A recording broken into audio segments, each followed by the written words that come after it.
పిఠాపురం వర్మగా గత 2 ఏళ్లుగా సోషల్ మీడియాలో విపరీతమైన ప్రాచుర్యం పొందిన ఎస్వీఎస్ఎన్ వర్మ 3 ఏళ్లకు ముందే కర్చీఫ్ వేసేశారు. 2029లో ఖచ్చితంగా పోటీకి రెడీ అని సిగ్నల్స్ పంపేశారు. తనకు టికెట్ రాకుండా ఈసారి ఏ శక్తి అడ్డుకోలేదని ధీమాగా ఉన్నారు. వర్మలో అంతటి నమ్మకం కలగడానికి కారణం ఏంటి అంటే అసెంబ్లీ నియోజకవర్గాల పునర్విభజన. పిఠాపురం కూడా 2గా మారుతుందని, అందులో ఒకటి తనకు దక్కుతుందని భావించి ముందే స్కెచ్ గీసే పనిలో వర్మ ఉన్నారంటున్నారు. పిఠాపురం నియోజకవర్గం 3 లక్షలకు పైగా జనాభాతో ఉంది. ఇక్కడ 3 మండలాలు, 2 మున్సిపాలిటీలు ఉన్నాయి. దాంతో ఖచ్చితంగా ఈ సీటు విభజనలో రెండవుతుందని అంటున్నారు.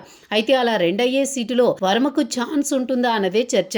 టీడీపీ అధినాయకత్వం ఆయనకు టికెట్ ఇవ్వాలనుకున్న 2వ సీటు మహిళలకు కేటాయిస్తే వారికి రిజర్వేషన్ అయితే అప్పుడు సంగతేంటి అన్న చర్చ కూడా వస్తోంది.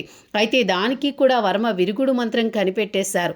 వర్మ ఎంత తెలివిగా అడుగులు వేస్తున్నారంటే తాజాగా జరిగిన పార్టీ కొత్త ఆఫీస్ ఓపెనింగ్ కి ఆయన తన సతీమణితో కుమారుడితో కలిసి హాజరయ్యారు.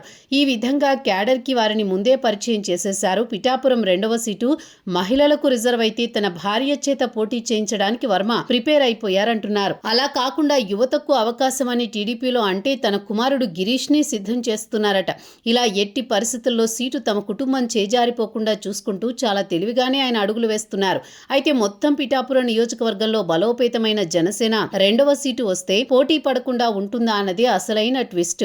ఎందుకంటే 2024లో కేవలం 21 సీట్లకే పరిమితమైన ఆ పార్టీ వచ్చే ఎన్నికల్లో రెట్టింపు సీట్లకు పోటీ చేస్తుందని అంటున్నారు. అలా తమకు బలమున్న సీట్లను ఎంచుకోవాల్సి ఉంటుంది. తాము ప్రస్తుతం ప్రాతినిధ్యం వహిస్తున్న సీట్లలోని 2 అయితే ఆ సీట్లని తీసుకుంటే తమకు గెలుపు సులువు అవుతుందని జనసేన నేతలు అంటున్నారు. అది సహజమైన డిమాండ్ అని కూడా అంటున్నారు. క్యాడర్ లీడర్ ఉన్న చోట వదిలేసుకుని కొత్త సీట్లో రిస్క్ చేయరు కదా అంటున్నారు. ఆ విధంగా జనసేన చూపు కూడా 2వ సీటు మీద ఉంది అంటున్నారు.